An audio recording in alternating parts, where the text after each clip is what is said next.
explicado hace poco, tampoco voy a extenderme mucho. Quizás la idea era sobre todo explicarles un poco lo que pasa dentro de unas guías internacionales. Por eso el título es entresijos, que no sé si utilizan esta palabra en Guatemala.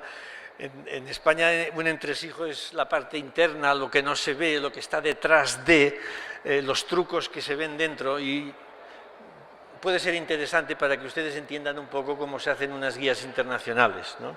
La verdad es que fue un honor para mí ser convocado para participar en las guías últimas de patología paratiroidea, tanto en el hiperpara primario como en el hipopara, y este fue el planteamiento del trabajo que emprendimos a principios del 2020, del año 20, 4 grupos trabajando en hiperpara primario y 4 grupos trabajando en hipopara. En España llamamos un marrón a lo que te cae de golpe improvisadamente y que supone una gran responsabilidad. Para mí fue un marrón ser invitado, porque implicaba participar en un estudio de gran calibre intercontinental y ser convocado por un grupo de gente muy avezada en la patología paratiroidea. Puedo decir que se pudo trabajar sin presión industrial, que es probablemente la primera vez que es un estudio intercontinental, porque las guías precedentes casi todas están centradas en Estados Unidos. Se reunieron las mejores evidencias, pudimos escoger a los que éramos chairman de los grupos hasta 8 coautores, y se hicieron 8 grupos, 4 para trabajar en hiperpara y 4 para hipopara. Estas son las publicaciones. Yo les recomiendo que para empezar se lean la primera, que es la que ha tenido más éxito en el campo del hiperpara primario, que es un poco el resumen de la valoración y del tratamiento del hiperparatiroidismo primario, y que ahora, a pesar de ser una publicación de finales del 22, ha sido muy citada porque realmente resume un poco el state of the art del hiperparatiroidismo primario. Esto, cuando llamo intercontinental, realmente es intercontinental. Por tanto, es un estudio que a veces falta vanguardismo o falta, por decirlo así, hipótesis muy osadas, pero a cambio representa un amplio consenso global. Los resultados y lo que les voy a explicar de las guías sobre hiperpara primario tienen un enorme consenso, a pesar de que a lo mejor muchas de ellas les parecen obviedades, pero en muchos hospitales o en muchos países no son tales obviedades, ¿no? Y son estudios hechos pues en Brasil, en Australia, en el sudeste asiático, Europa, Estados Unidos, y les centraré sobre todo en la parte de los aspectos quirúrgicos. Los aspectos quirúrgicos de las nuevas guías contienen estos grandes capítulos: 6 apartados de revisión narrativa y 3 de revisiones sistemáticas. ¿Qué nos interesa? Nos interesan las indicaciones. Una de las misiones que teníamos los cirujanos en este grupo era conseguir que los endocrinólogos aceptaran la primera frase, es decir, que la paratiroidectomía es una opción para todos los pacientes con hiperparatiroidismo primario. Esto queda claro. Luego viene ya un poco la matización de si el enfermo quiere operarse, no quiere operarse, cuáles son las indicaciones absolutas o relativas.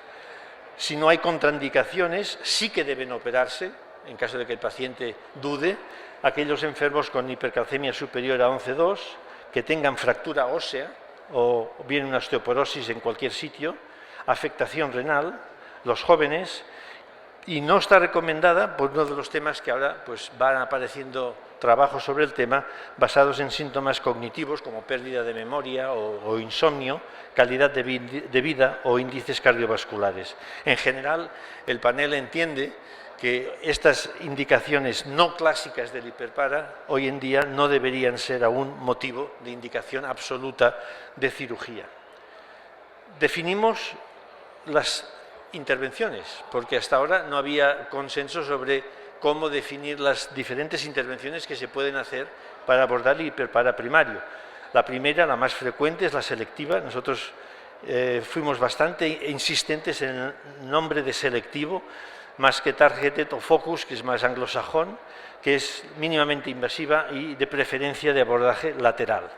Hablamos luego de las causas de conversión, el abordaje unilateral, que es la identificación de 2 paratiroides homolaterales, la exploración bilateral, que es la exploración de 4 paratiroides, la subtotal, que es la resección de 3 paratiroides y un remanente sano de 50 miligramos, la paratiroidectomía ampliada por cáncer, la total con autotrasplante y la timectomía transcervical.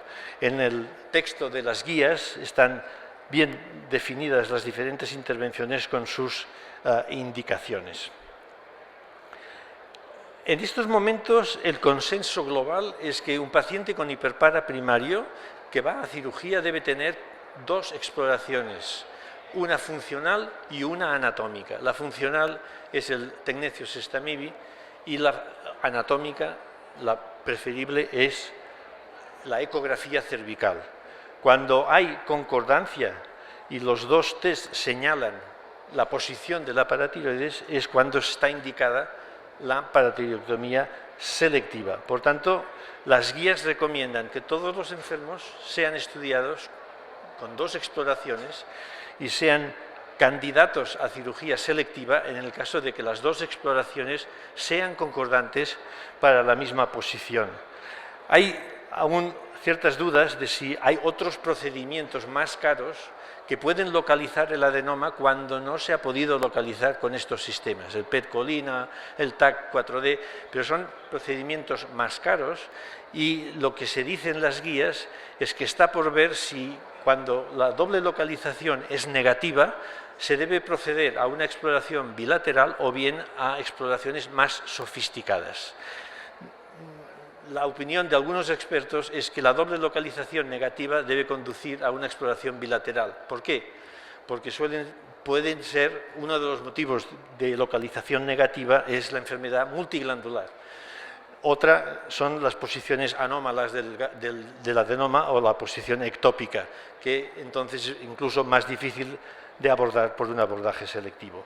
Pero en principio hay consenso en la forma de abordar la indicación quirúrgica y en forma de abordar las pruebas preoperatorias.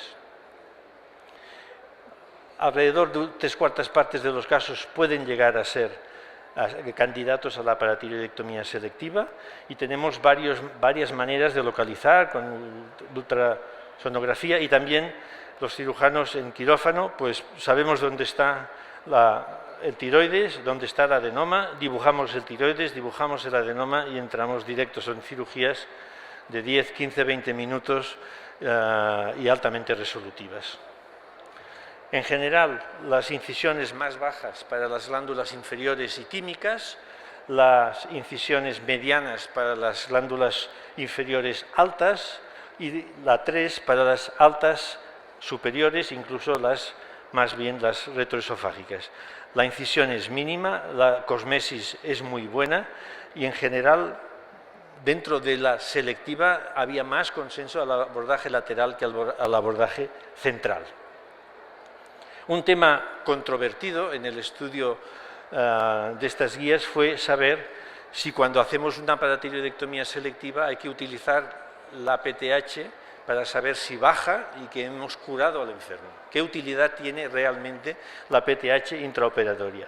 Para eso se revisó la literatura de 27 artículos, siempre en caso de doble localización positiva, nunca en caso de utilización de la PTH para otras indicaciones, más de 5.000 enfermos, se empleó el criterio de Miami, es decir, la caída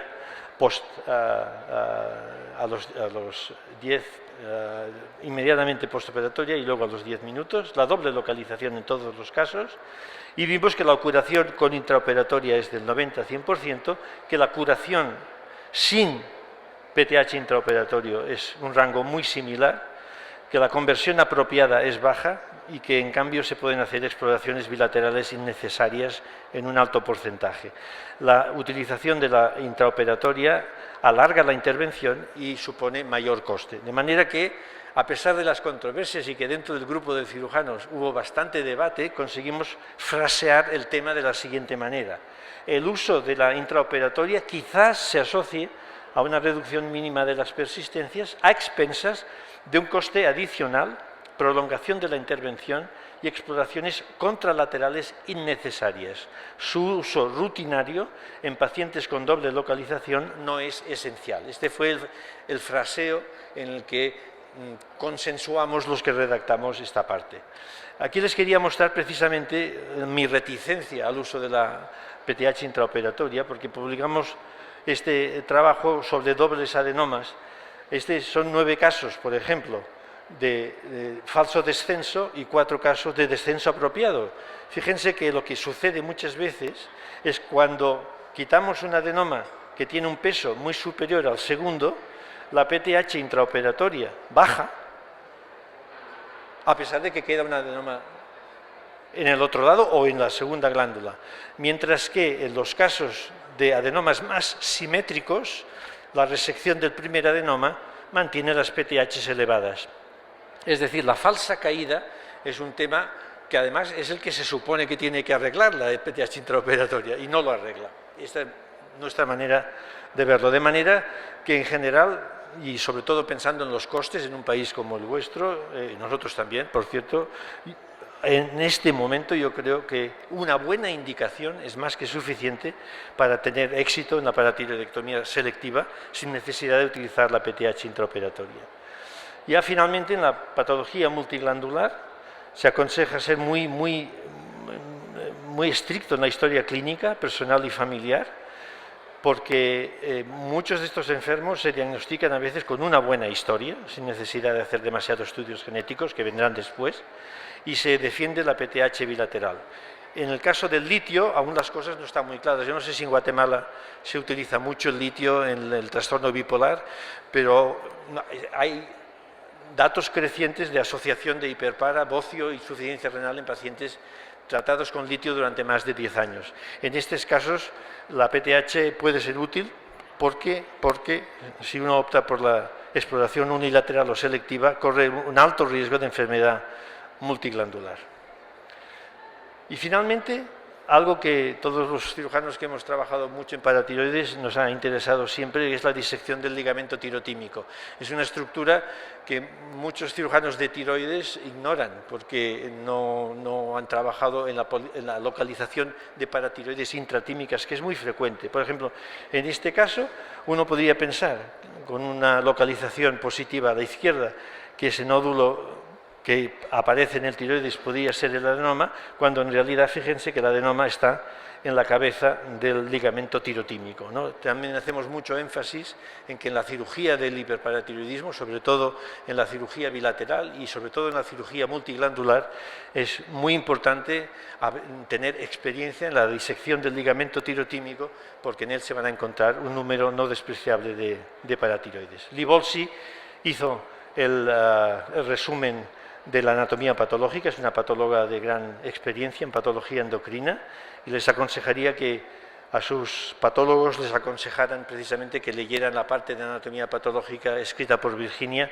que es una puesta al día sucinta y muy bien hecha sobre las anatomías patológicas del hiperpara. Y ya para acabar, volumen y resultados, de la misma manera que habíamos hablado en el tiroides, también se recogen los estudios que han estudiado las complicaciones y las persistencias de acuerdo con el volumen de intervenciones al año, ¿no? En este caso, por ejemplo, arriba tienen ustedes la cantidad, el volumen de paratiroides y la probabilidad de complicaciones después de cirugías iniciales, que es casi prácticamente el doble en los centros de bajo volumen, y debajo las complicaciones en las reintervenciones de paratiroides, que son especialmente complejas, en donde ya la tasa de complicaciones es 4 veces superior. Una vez más, esto justifica la dedicación preferencial de los cirujanos endocrinos para que hagan este tipo de intervenciones.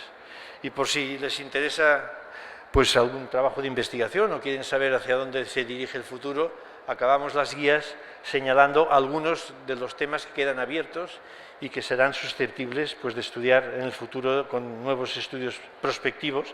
Sobre todo, por ejemplo, yo tengo mucho interés en aclarar la relación entre PTH y tiroides porque, al menos en Barcelona, casi un 15% de los hiperparas se asocian a bocio, con lo cual hacemos intervenciones mixtas con bastante frecuencia, ¿no? Con lo cual también ponemos más riesgo al resto de paratiroides.